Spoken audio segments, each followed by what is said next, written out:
Hi everyone, it's Az here from HeelvsBabyface.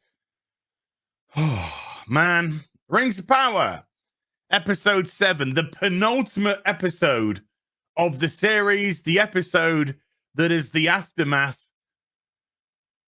I can't believe I'm actually going to say this.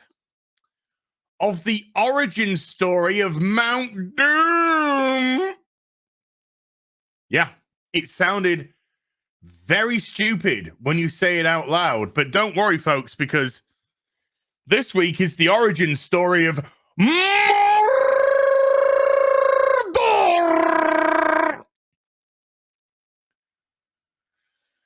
This is going to be a very quick review. And the reason why this is going to be a very quick review is A, nothing happens in this episode, and B, I hate the show. This was never has a show said so little while using so many words. It's not clever. It's not interesting. It's not enjoyable. It's trash. And this week, we had Dumb and Dumberer do an interview, I think, with the Hollywood Reporter. Once again, talking about, oh my God, morassicisms.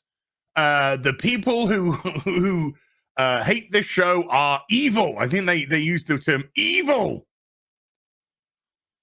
These two are dummies. They are corporate puppets. The reason why they were chosen as showrunners for this adventure it's dog shit.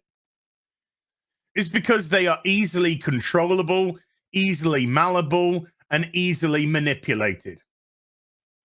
They do not have the intelligence nor the inclination to pull off a show of this magnitude.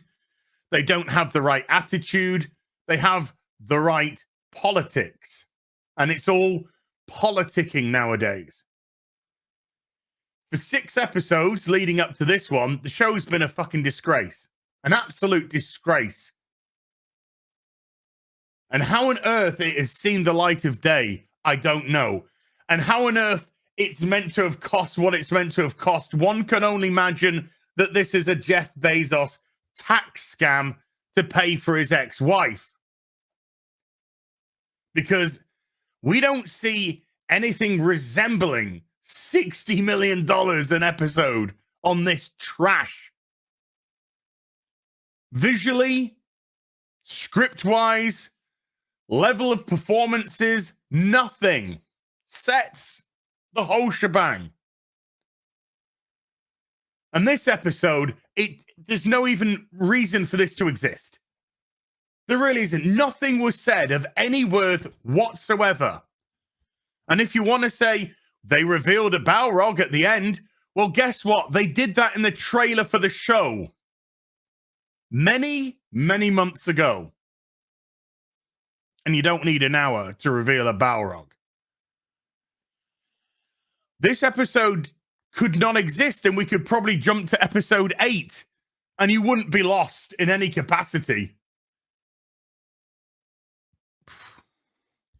Let's get into it, because I want to get in, out, get this up, and then get on to Miss Survival, where we can actually have some fun. Ay, chihuahua. Here we are. Galadriel took a pyroclastic flow to the face. Well, not just her. All of the Numenorians, the Southlandians, the horses, the buildings. It all took one. But they're okay. You know, it's not as if a pyroclastic flow, you know, gets to levels of what, 1,000 degrees Celsius. They would be vaporized. And when we saw last week how close this village was to the volcano, and then you just have to use historical events like Pompeii and how far Pompeii was from that volcano, and look what happened there. It just shows you the utter stupidity of what we're having to watch now. Nobody, man nor beast, would have survived this. elf nor Numenorian would have survived this.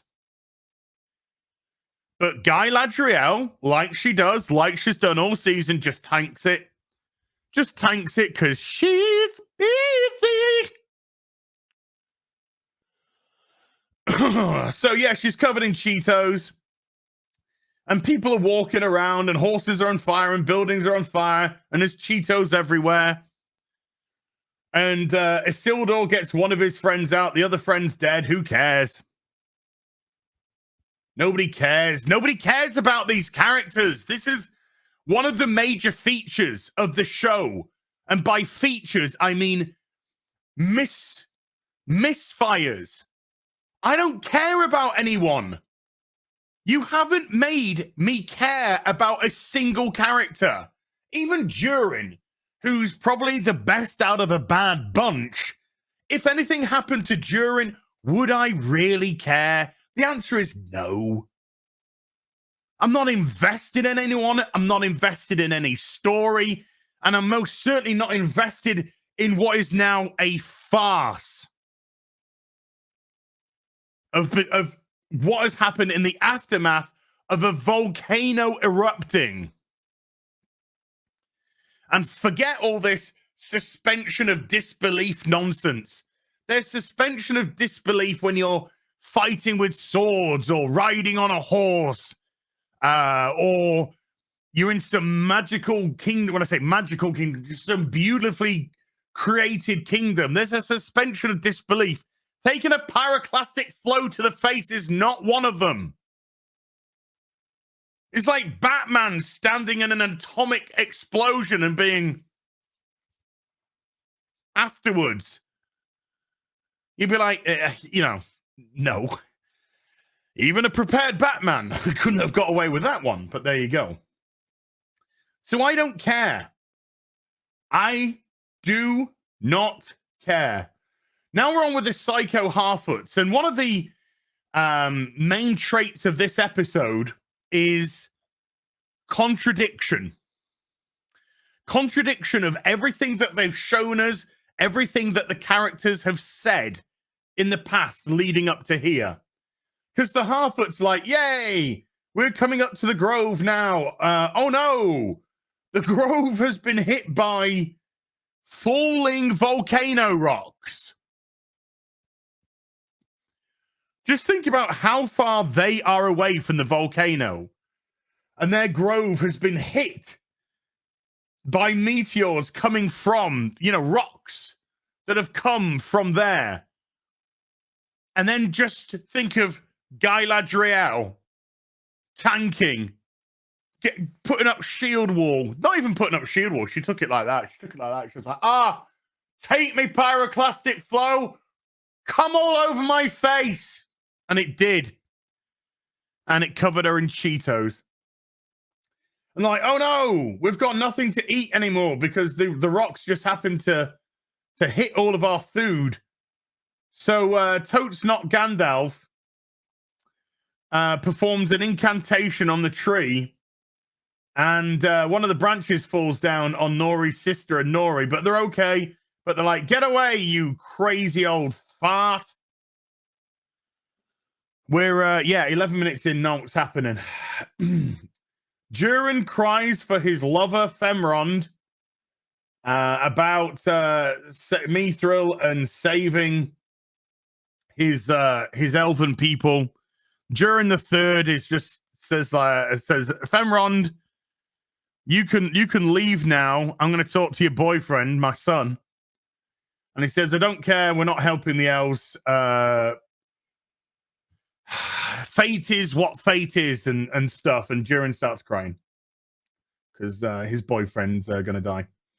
So Disa, because this show is all about women telling men what to do. The only man, I think, in this show that isn't told what to do is Durin the Third. So Disa's just like, well, we're going to be, you and I are going to rule one day. Yeah. No. And so, fuck it. Go and dig for the Mithril to help your boyfriend anyway. So he's like, Femron, come, let's my dad doesn't want to help you, but we're gonna dig for it anyway. I mean, I'm cutting a couple of scenes together because this show won't do that because it's a waste of fucking time. Theo meets up with Guy Ladriel and they say, hey, have you got any dip for these Cheetos? Look, I see a bunch of flaming flavored. Whatever. I'm done with this stupid thing. And she gives him she gives him her sword for reasons, you know, even though she's just said that the orcs could now move around in daytime. Take my sword and I'll be unarmed because I don't even need a weapon because I'm Guy Ladriel, tanker of pyroclastic flows. Elendil is where's my son? Where's my son? And Miriel is now blind because she tried to help get some people out of a burning barn, and it fell on Isildur, and she got a bunch of flaming sparks in her eyes. I told you that she'll wear a blindfold and pretend that she's not blind. She puts the blindfold on this episode. Next week, she's going to pretend she's not blind with a blindfold on. Work that one out, stupid cow. Let's move on. More Cheeto talking. Look, I said I'm smashing through this because this is just absolute horse shittery, this episode. Horse shittery in nothing. And I've already used the line, a masterclass in wasting your time, but they did one better. They actually did one better. So Miriel and Elendil, she tells Elendil that Isildur got killed, and he cries because all the men are crying this week. All the men are crying this week. The ladies aren't, but all the men are. So the Harfoots, who talk about, we'll talk about that later. We'll talk about that later. Cast out Totes Not Gandalf. But look, a flower blooms immediately from the tree that he was doing an incantation of, because although he was healing it, he was cutting away. It cut away the rot from the tree. That's why the branch fell down. I'm actually making that up because I'm actually trying to create a story out of this dog shit. So Totes Not Gandalf leaves, but Nori gives him a fresh apple before he goes. And I don't care. I don't care about any of these people. This show is shit. Oi, oi, oi. So, so here we go. This is it. This is it. Again, I warned you. I warned you. And this is the scene.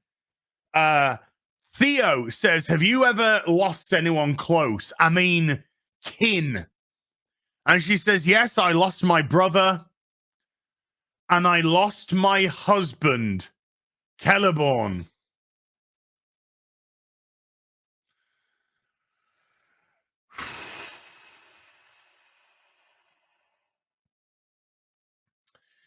He was sent off to battle. His armor didn't fit, and I took the piss out of him because I'm Galadriel, demeanor of people, Snyder of Snatch. And he got killed in battle. Never came home. That's all we get about Celeborn. Full stop for this series. Bye.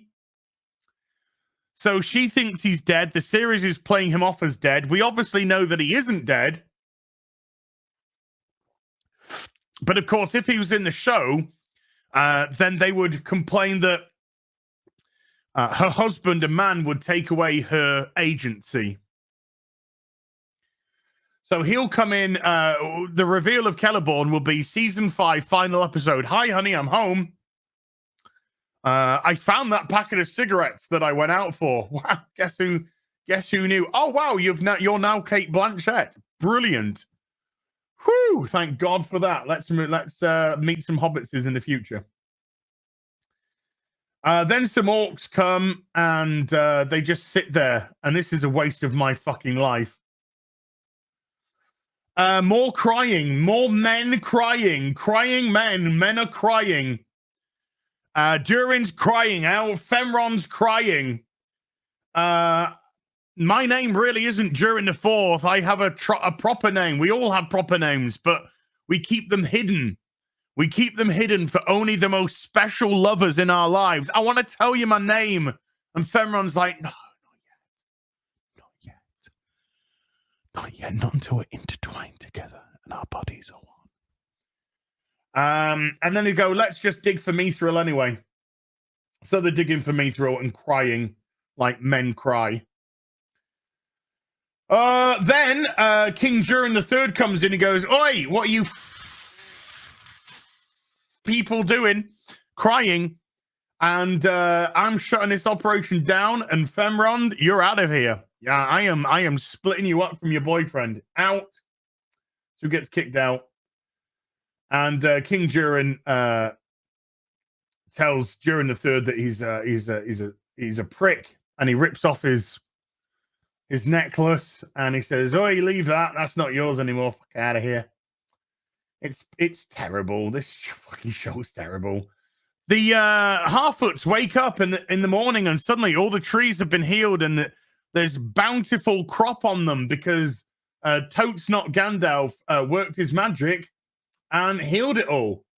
And they're like, "Oh, that's the music all the fucking order that the fucking hobbits had to pull the fucking hobbits."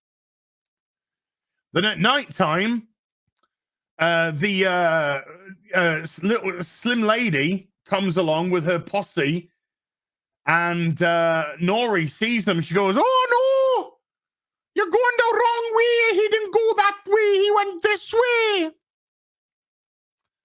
And then the ladies vanish, and then they appear right next to Brandyfoot again. And then all the villagers come out. All the villager Harfoots come out, and they're just like, "Oh, we're going, get away from us. Oh, da, booba."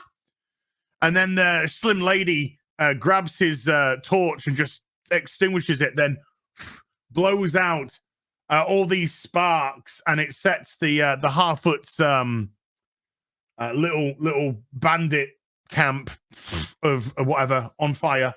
And they're all like, "Oh, the border. Isildur's horse won't go on the ship."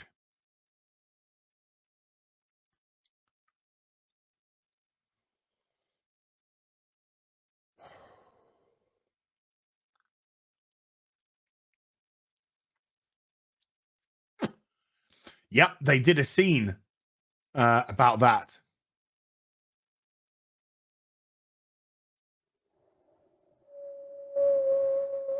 So they let it go, and it runs back because it can probably sense Isildur's still alive. I don't know. I'm making this up because the show's fucking shit. Galadriel discovers the Númenórean camp with Theo. Theo's just like, "Oh, is my mum dead? There's people burning here." And the mum's like, "I'm here, Theo, and here's your dad." And that was that. I didn't care. Galadriel demands to speak to the manager, as she does. Totes Not Blind Muriel is totes not blind.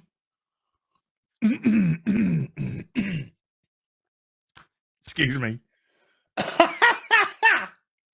Yeah, Totes Not Blind Muriel, totes not blind. That blindfold, it's just new high Númenórean fashion. And she says, "Look, we'll come back to the Southlands one day, but we're leaving now, and fuck off, elf." The Harfoots decide to contradict. Oh, by the way, when Theo and Galadriel are together, Galadriel is talking all this absolute nonsense to Theo. All this, you shouldn't do this, you shouldn't do that, you shouldn't do the other. This leads to that. Everything that she does and ignores in herself. She's a walking contradiction. Speaking of walking contradictions, let's go to the Harfoots, who talk about how united they are and how they stick together. You know, The psychopaths that leave you behind to die. The psychopaths that said we need to steal the wheels from the brandy snatchers caravan so they can't keep up and they will die. Yeah, them. They're doing that. So, like, we need to go after and warn. Oh, look at him. Look, he's looking at the camera. We need to go warn Totes Not Gandalf that we stink of shit. Don't worry, Lenny Henry gets killed next week. Thank fuck. Oh, look, Salbrand's alive. Halron's alive. Salbrand's okay. Totes Not Sauron's alive. But he's got a terrible wound in his side that can only be healed by elvish medicine. That wasn't a coincidence at all, was it? So they're going to ride and get some elvish medicine together. Nobody cares. Nobody fucking cares. So off they go. See ya. Oh, yeah, Adar. Oh, my God. The most pathetic thing happens. Adar is walking around with his followers, and they're just like, "Ooh, you're now king of the Southlands," and he's like, "No, this is not the Southlands anymore. This is more than it has Southlands here." It doesn't say anything. It has Southlands here, and then it burns away, and Mordor appears because this is an origin story of Mordor. Oh, fuck off! 0 out of 10, minus 75,621 out of 10. This show is a piece of shit. Absolute garbage. Writing, characters, sets for the most part, non-existent storyline, showrunners are fucking plebeians, wasting my time. Thank Christ there's one episode left. See you in the next video. Bye for now.